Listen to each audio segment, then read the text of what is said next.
তিনি আর কেউ নন, আমাদের বিভাগের আইকন। আমি সবসময় স্যারকে আমার আইকন বলে থাকেন। অত্র বিভাগের বিভাগীয় প্রধান doctor A.K.M. Shawkat Ali Khan sir, স্যারকে আমি ছবি নেওয়ার অনুরোধ করছি তার সুন্দর বক্তব্য রাখার জন্য। যে বক্তব্যে আমরা সবাই মুগ্ধ, স্যারকে বক্তব্য রাখার জন্য সবাই অনুরোধ করছি।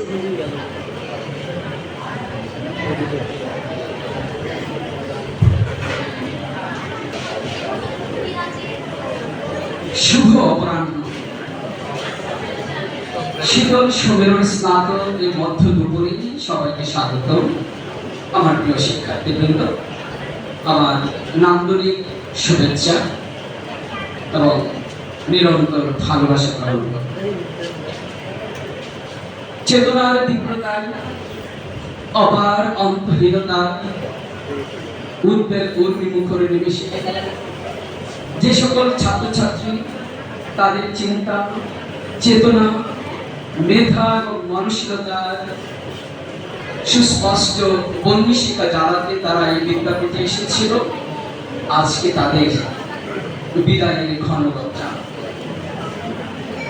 আর ঠিক মাস্টার্সের শেষ পর্বে প্রিয় শিক্ষার্থীবৃন্দ, এখানে উপস্থিত আছেন আমার এই বিভাগের বিদগ্ধ গুণী কয়েকজন শিক্ষক, যারা সবাই আমার ঢাকা বিশ্ববিদ্যালয়ের ছাত্র ছিলাম। এখানে আছে আমার স্নেহের ছাত্রী, যে এখন খণ্ডকালীন শিক্ষক হিসেবে দায়িত্ব পালন করছে, ফাতিমাতুল জোহরা লাভলি। এখানে আছে অন্যান্য বর্ষের ছাত্রছাত্রীবৃন্দ, বিশেষ করে যাদের জন্য আজকের এই আয়োজন, আমার এই সুন্দর মুখশ্রীগুলো, যাদেরকে কিনা আজকের মতো করে আর কোনোদিন দেখা হবে না। এমনও তো হতে পারে কারোর সঙ্গে আর কখনোই দেখা হবে না, সেটা সম্ভাবনাও কিন্তু যথেষ্ট প্রবল। আমি অনেক কথা ডালি সাজিয়ে এসেছিল, কিন্তু আমার মনের কথাগুলো সুন্দর করে বলে গেলেন মামুনুর রশিদ, শফিক এবং রুমানা। প্রত্যেকে আমার কথাগুলোই বলে গেলেন। তারপরেও শেষ বেলা একটু কষ্ট দিতে চাই। অনেক তো কষ্ট দিয়েছি, যাবিত জীবনে কত স্মৃতি, কত বেদনা, কত হাসি, কত কান্না, কত আকাঙ্ক্ষা, কত বাস্তবতা, সব কিছু মিলিত ছিল আমাদের জীবন, তাই না? সেখান থেকে আজকে না হয় আরো কয়েকটা মিনিট ব্যয় করলাম। আমি এও জানি আমাদের অনেক ছোট্ট বাচ্চারা এখানে শব্দ করছে, আমার নিজেও তোমাদের মতো করে পেটে চিকা ডাকছে, হয়তোবা জানান দিচ্ছে বেশিক্ষণ থাকা ঠিক হবে না, কারণ পূর্ণিমার চাঁদ যেন ঝলসানো রুটি। যতই আমি সুন্দর কথা বলি না কেন, ক্ষুধার জ্বালায় পৃথিবী গদ্যমান। তারপরও আমি আজকে তোমাদেরকে একটু কষ্ট দিই। ওই যে প্রথম দিন যখন তোমাদের ক্লাস নিয়েছিলাম, আমি তোমাদের কথা বলেছিলাম যে আমাদেরকে স্বপ্ন দেখতে হবে, আমাদেরকে আকাশ ছোঁয়া স্বপ্ন দেখতে হবে। স্বপ্নটি হচ্ছে আমার চেয়ে বড় স্বপ্ন দেখতে হবে, যেটি শহীদ করে গেলেন। সেখানে হচ্ছে আমাদের সাংঘাতিক অভাব, স্বপ্ন দেখতে পারি না, স্বপ্ন দেখিও না। যাও বা দেখি, নিজের প্রতি যে আত্মবিশ্বাস, নিজের প্রতি যে কনফিডেন্স, সেটি আমরা হারিয়ে ফেলি, যে কারণে আমরা এগোতে পারি না। কিন্তু স্বপ্ন দেখতে হবে, বড় ধরনের স্বপ্ন। স্বপ্ন যদি দেখি আর ওই স্বপ্নে পৌঁছানোর জন্য আমার মধ্যে যদি নিরন্তর চেষ্টা থাকে, তাড়না থাকে, তাহলে অন্তত ওইখানে না গেলেও কাছাকাছি তো যেতে পারবো। কিন্তু আমার স্বপ্নই যদি হয় সর্বোচ্চ প্রাইমারি স্কুলে শিক্ষক হব, তাহলে তো আমি বিশেষ ক্যাডার আমার দ্বারা সম্ভব নয়। আমি যদি স্বপ্ন দেখি আমি একজন উঁচু মানের বিশেষ ক্যাডার হব, তাহলে চেষ্টা করলে কাছাকাছি যেতে পারবে। তোমাদের মধ্যেই আমি দেখেছি অনেককে কি নিরন্তর চেষ্টা করে যাচ্ছে। আমি নাম নাই বললাম, সাংঘাতিক ভালোবাসে সব স্যার, যেমন তোমরা ভালোবাসো। নিরন্তর চেষ্টা, আমি তাকে বলেছি চেষ্টা করো, ইনশাআল্লাহ একদিন গন্তব্যে পৌঁছবে। দেখবে তার মতো করে আরো অনেকেই চেষ্টা করো, অন্তত সেখানে না গেলেও কাছাকাছি যেতে পারবে। প্রিয় শিক্ষার্থী, প্রথম দিন ক্লাসে তোমাদের একটি কথা বলেছিলাম, একটি মানুষের সফলতা, তার সাকসেস যেটাকে আমরা বলি, সেটি নির্ভর করে তার উপর। এর জন্য মানুষের খুব বেশি প্রয়োজন হয় না। 4টা গুণ যদি তোমরা জীবনে অর্জন করতে পারো, কয়টা গুণ? 4টি। খুব কঠিন কাজ নয়, কথাই নয়, কাজে পরিচয় দিতে হবে। তোমরা নিশ্চয়ই জীবনানন্দ দাশের মায়ের নাম শুনেছ? কেউ বলতে পারবে কি নাম? কুসুম কুমার। তিনি ঘর কন্যা করতেন, তিনি হাউস ওয়াইফ ছিলেন, ঘর কন্যা করতেন। তিনি যখন ঘর কন্যায় ঘরের কাজ করছেন, তখন কাজ করতে করতে তিনি আউড়িয়ে ফেললেন যে আমাদের দেশে হবে সেই ছেলে কবে, কথাই না বড় হয়ে কাজে বড় হবে। সবচেয়ে বড় দুর্ভাগ্য হচ্ছে আমরা যারা বাঙালি বা বাংলাদেশি বলে আমরা পরিচয় দিই, আমরা যারা সংকর জাতি হিসেবে বিভাগ হয়েছি, আমাদের কথা বেশি বড় বলি, বাস্তবে তার প্রতিফলন ঘটায় না। একজন মনীষী বলেছিলেন, সাধু সেজো না, সাধু হওয়ার চেষ্টা করো। আর আমরা এমন লেবাসধারী হয়ে যাই, আমরা এমন সাধু সেজে যাই, তখন আমি কে সেটি আমরা ভুলে যাই।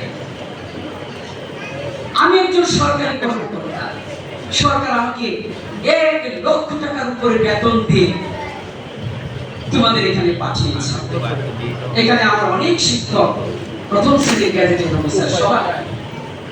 কিন্তু আমি যদি আমার নিজের বুকে হাত রেখে বলি, এই যে সরকার আমাকে 1 লক্ষ টাকা দিয়েছে, তার বেশি টাকা দিচ্ছে, আমি কি হেফাজত করতে পারছি? আমি তোমাকে বললাম এই করো সেই করো, একেবারে ক্লাস করতেই হবে, আমি নিজেই ক্লাস নিলাম না, আমার টাকাটা কি হালাল হবে? তোমরা আমাকে বলো। আমি তোমাদেরকে বারবার বলছি এই করতে হবে সেই করতে হবে, কয়বার আমি তোমাকে বলেছি এই প্রশ্নগুলো এইভাবে পড়ো, এইভাবে পড়ো? কয়বার I have to ask myself, আমি নিজেকে প্রশ্ন করতে চাই যে আমি সেই দায়িত্বটুকু পালন করতে পারছি কিনা। ওই যে বললাম, সাধু সেজো না, সাধু হও। আমাদের সমাজে লেবাসদারের সংখ্যা এত বেশি বেড়ে গেছে, আমাদের চিন্তায়, চেতনায়, মেধায়, মানসিকতায় আমরা ভালো কাজ করতে পারি না, আমরা শুধু উপদেশ দেই। আমি তো এও বলি যে সততা, 4টা গুণের কথা বলছি না তোমাদের, একটি হচ্ছে অনেস্টি, এটা নিয়ে একটু বলবো।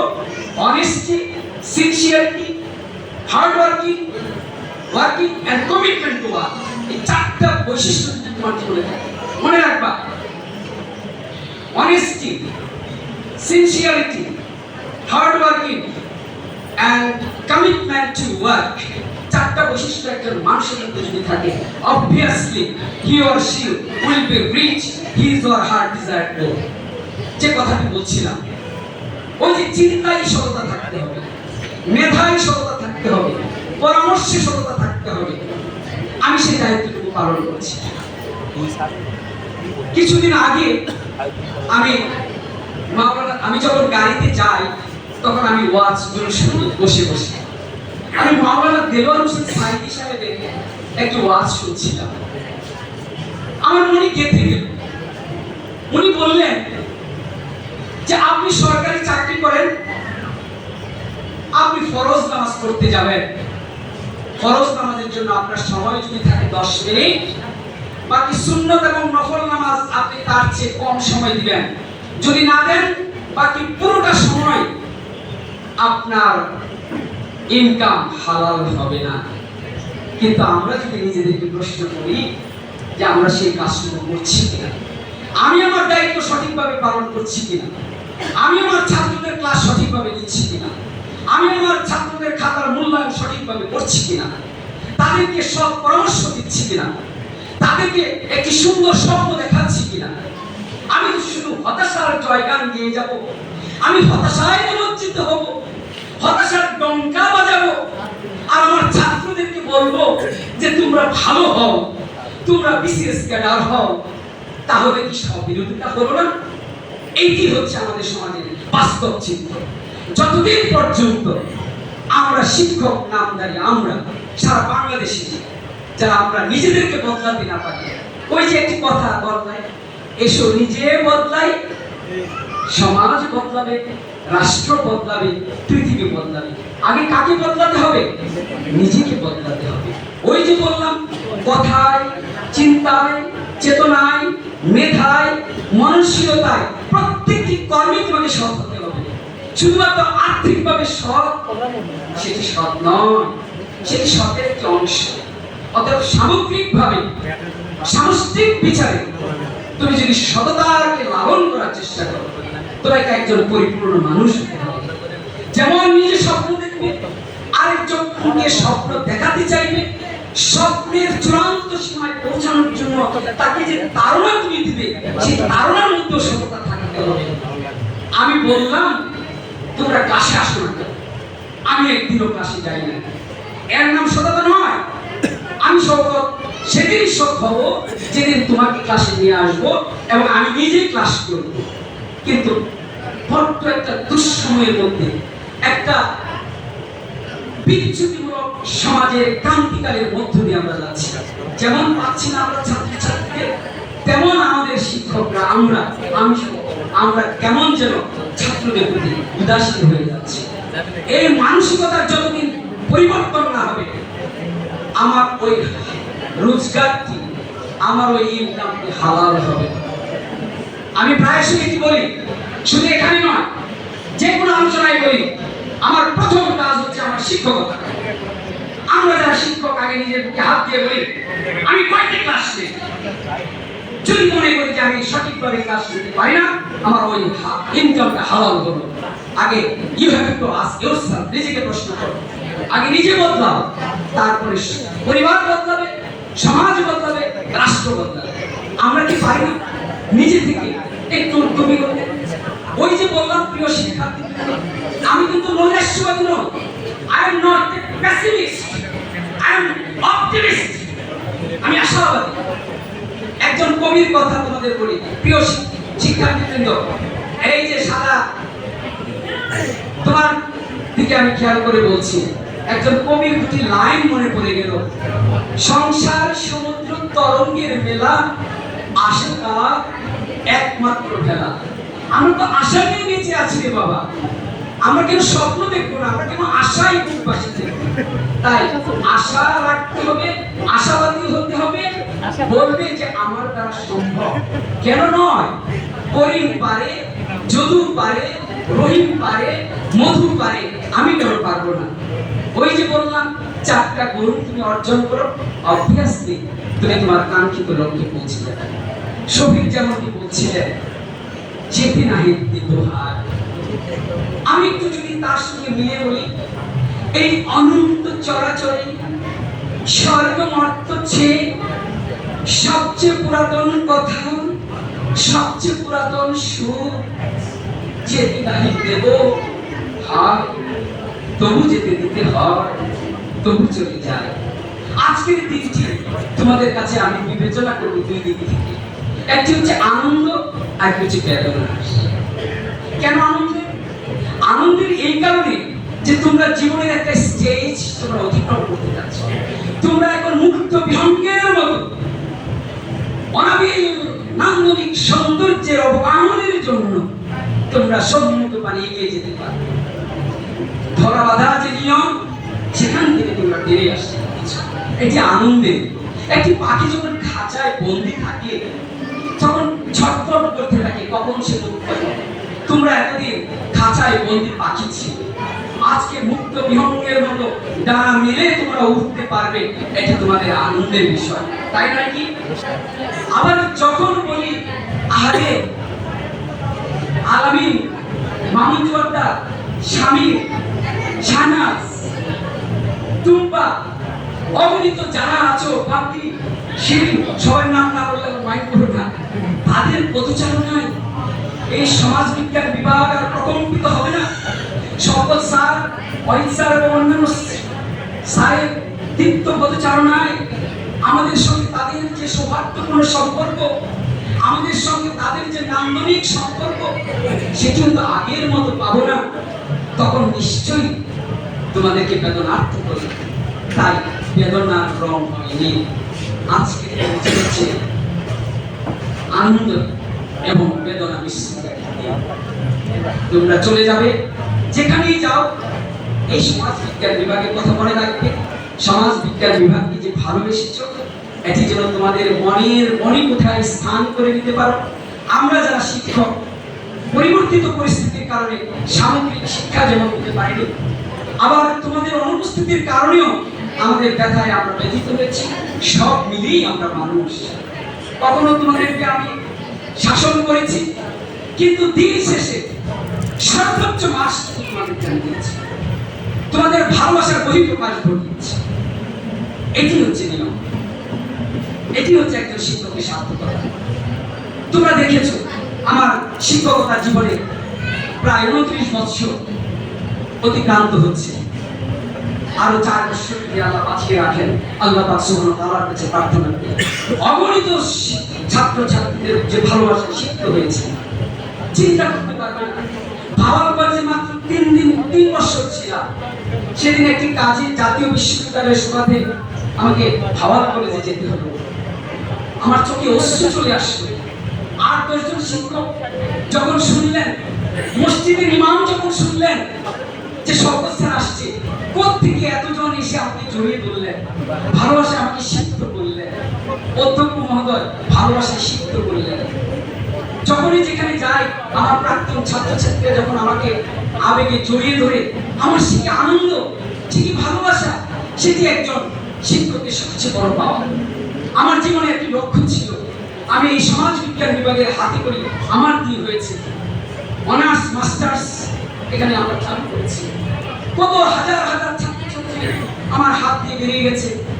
আমি তাদেরকে মেলবন্ধন তৈরি করার চেষ্টা করেছিলাম। আল্লাহ আমার দোয়া কবুল করেছেন। আমারই নেতৃত্বে অন্যান্য শিক্ষকরা মেলবন্ধন তৈরি করেছে। একত্রিত হয়ে, ঐক্যবদ্ধ হয়ে 26টি ব্যাচকে একত্রিত করে সর্বকালে এডওয়ার্ড কলেজের ইতিহাসে 4 দিন ব্যাপী একটি চমৎকার অনুষ্ঠান স্বতঃস্ফূর্তভাবে, সততার সঙ্গে, নিষ্ঠার সঙ্গে আমি উপহার দিতে পেরেছি। এর অবদান শুধু আমার এখানে নয়। এবং আমি ঘোষণা করে দিয়েছি যে একটি অ্যালামনাই অ্যাসোসিয়েশন থাকবে। এই অ্যালামনাই অ্যাসোসিয়েশন আগামী দিনে তাদের যাপিত জীবনকে সামনের দিকে এগিয়ে নেওয়ার জন্য যে প্রচেষ্টা, আমার প্রাক্তন এবং বর্তমান সকল ছাত্রছাত্রী মিলে ঐক্যবদ্ধভাবে এই অ্যালামনাই অ্যাসোসিয়েশনকে বেগবান করবে, এটি আমার আরেকটি চাওয়া। অনেক কথা আর না হয় নাই বললাম, তোমাদের অনেক ক্ষুধা লেগেছে।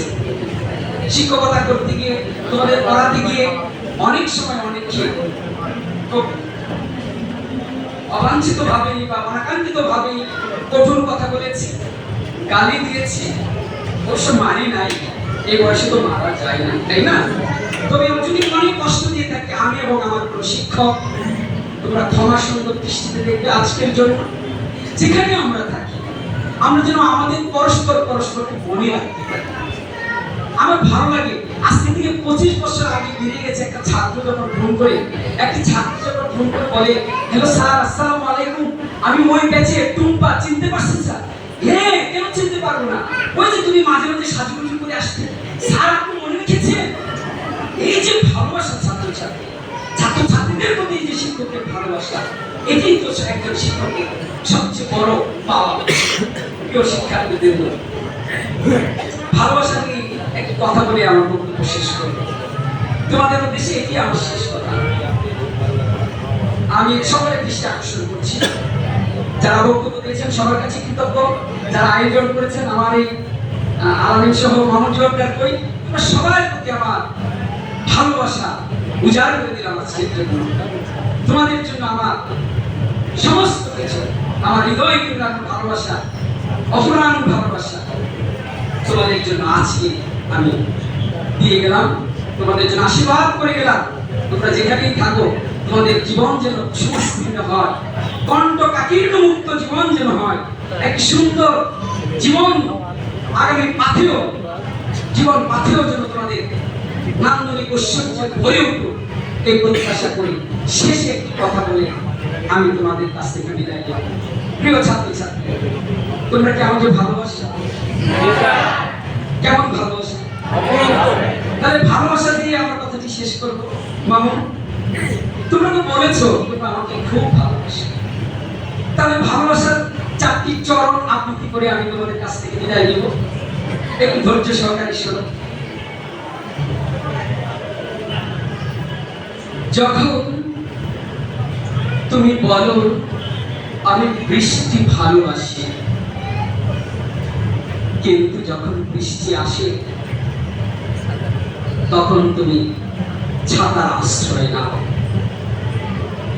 যখন তুমি বলো আমি সূর্য ভালোবাসি, কিন্তু যখন সূর্যের ছায়া এসে পড়ে তখন তুমি সূর্যের ছায়া থেকে বাঁচার জন্য কোনো গাছের নিচে আশ্রয় গ্রহণ করো। যখন তুমি বলো আমি বাতাস খুব ভালোবাসি, কিন্তু যখন বাতাস মৃদুমন্দ বাতাস বয়ে যায় তখন তুমি কোনো ঘরে আশ্রয় নাও বাতাস থেকে মুক্তি পাওয়ার জন্য। তাই আমার ভয় হয় যখন তোমরা আমাকে বলো আমরা আপনাকে খুব ভালোবাসি। ধন্যবাদ সবাইকে। ধন্যবাদ সম্মানিত শিক্ষক।